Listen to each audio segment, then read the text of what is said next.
are in listen-only mode.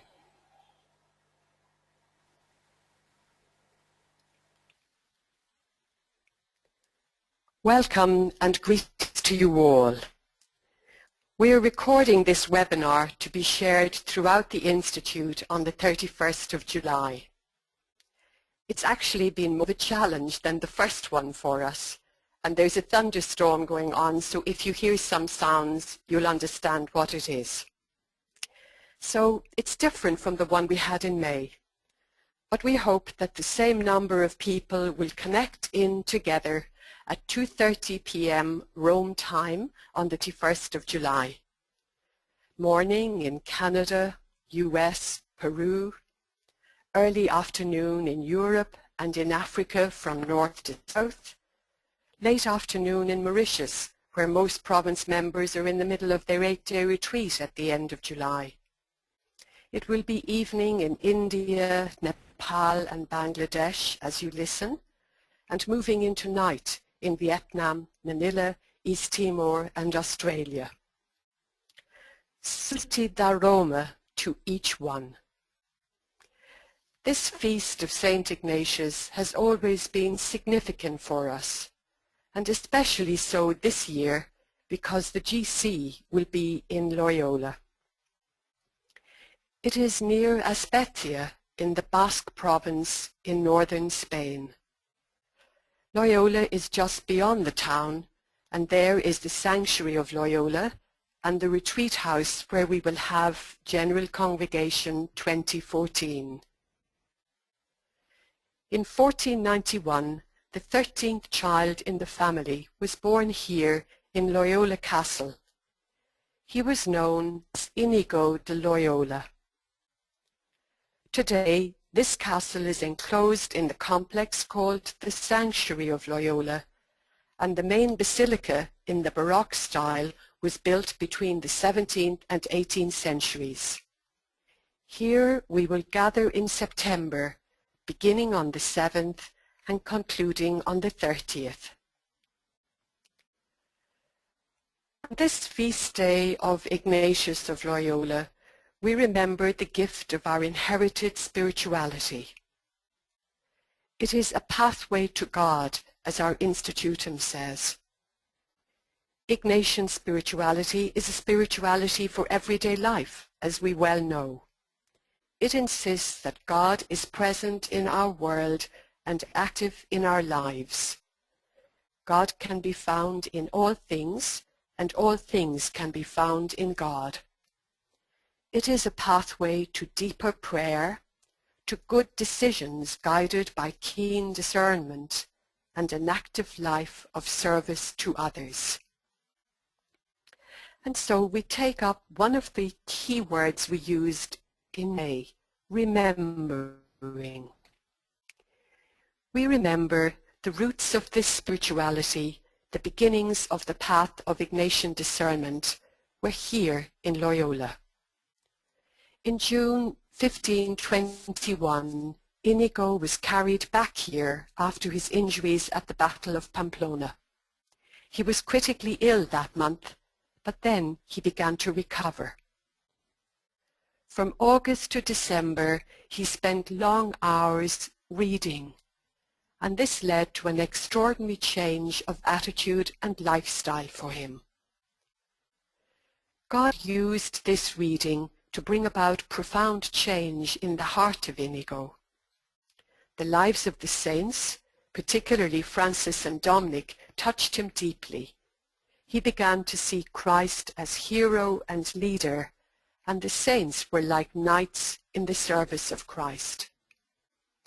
It is obvious that there were affective consequences to this deep reading which Inigo did as he recovered.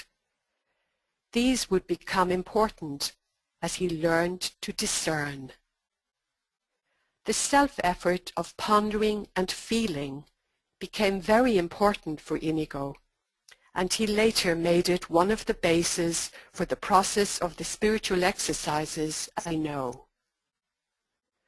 The shortage of books in the household of Loyola helped him to appreciate the value of reading over and over again and combining it with reflection. we are familiar with this aspect of repetition in the spiritual exercises. He wasn't only reading.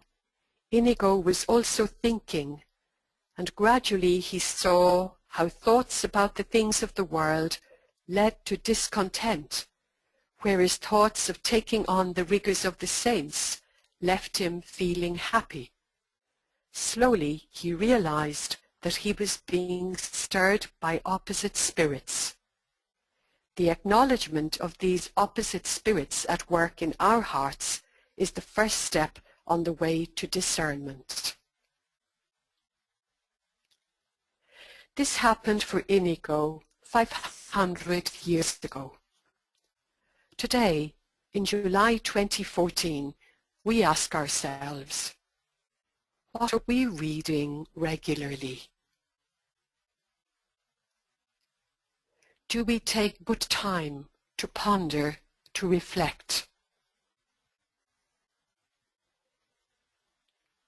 Do we reread significant passages from Scripture, from our constitutions, from the writings of Mary Ward, Teresa Ball, and the foundresses of all our provinces and region?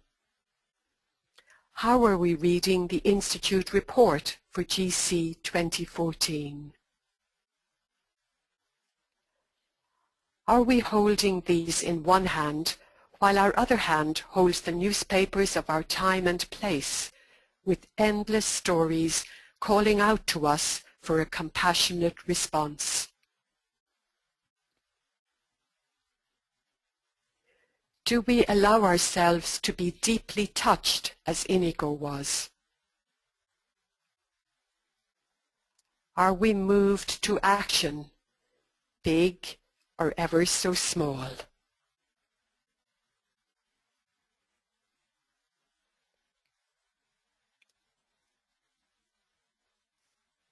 Let's send out a blessing of peace and healing to troubled places on our own continent and elsewhere at this time.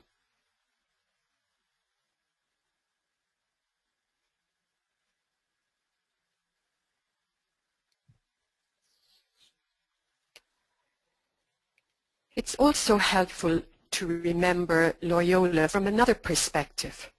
It is significant in the Ignatian tradition, but it's also significant in recent IBVM history.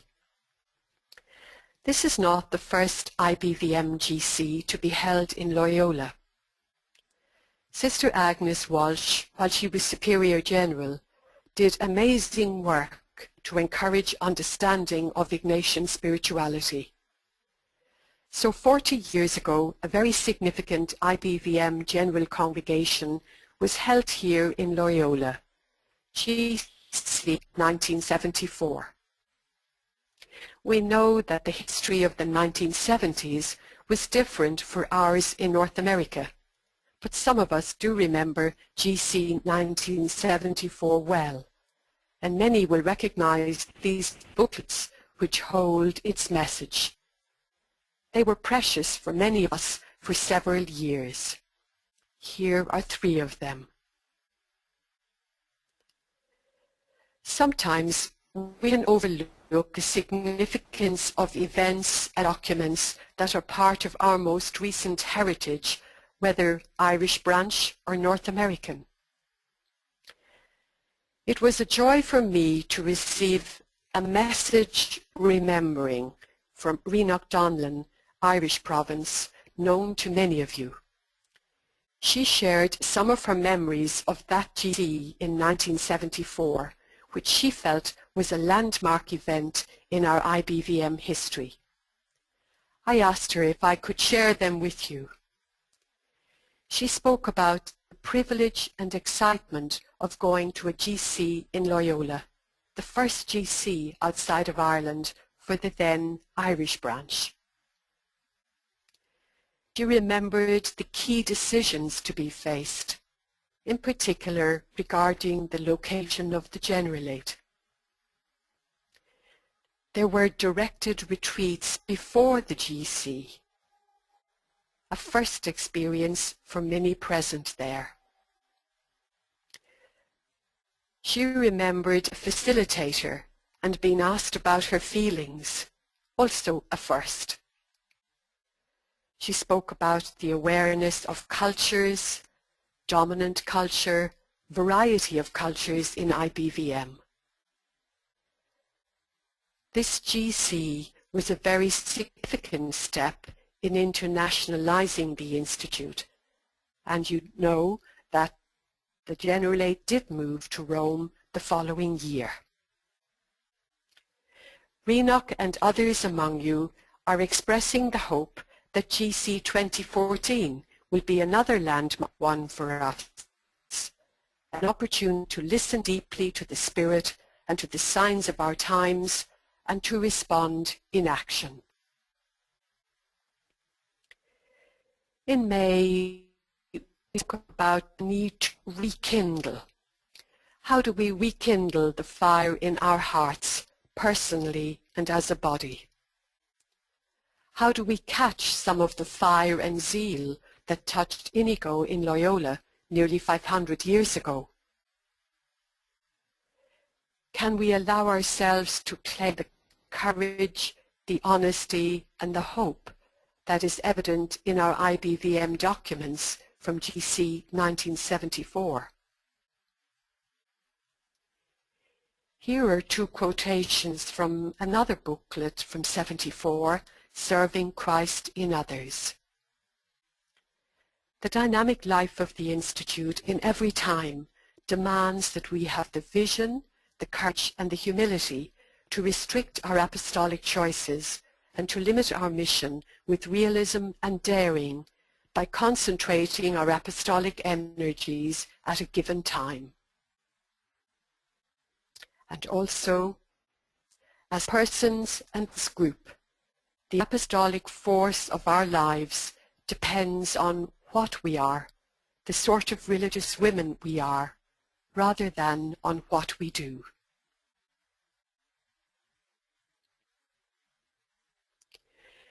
Obviously, some challenges and words changed little over the years. I hope it is Ignatian repetition and that we are indeed going deeper. How do we walk this talk ever more effectively? Perhaps we need to talk less, have fewer words, walk more, definite steps. When I wrote this time last year for the Feast of St Ignatius, while Pope Francis was at World Youth Day in Brazil, I said, "You and I were formed in Ignatian spirituality, just as the Pope was. Ignatius was caught by the urgency of Jesus' call in his time. Mary Ward was in her time. Pope Francis is in our time. And what about us? You and I. Isn't this at the heart of our discerning question? Whether I am 28 or 8 years of age, the call now is to ponder this question and act on it as your age and circumstances allow. And here is our question in two parts.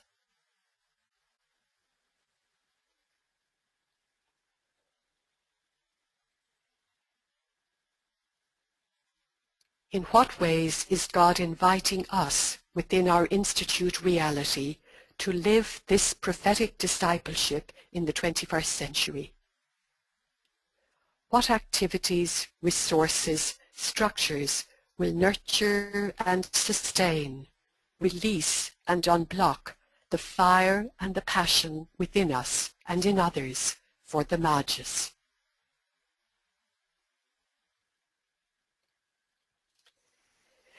This GC will occur for us a month or two before the special year for consecrated life begins in November. In the recent that year, we read, "Since we are witnesses of a communion beyond our vision and our limits, we are called to wear God's smile."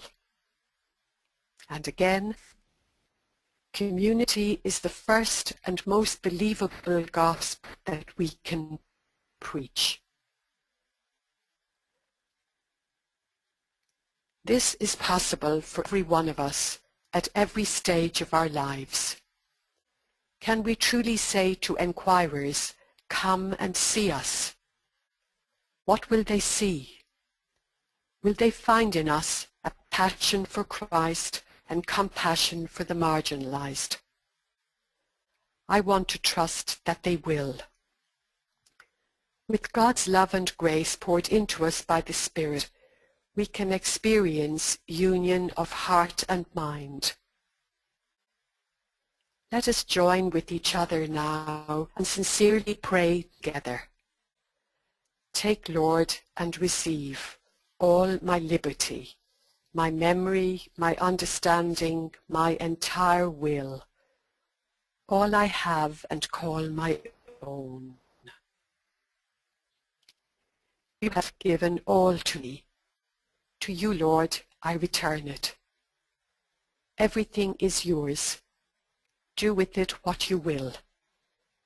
Give me only your love and your grace. That is enough for me. Wishing you blessings in abundance.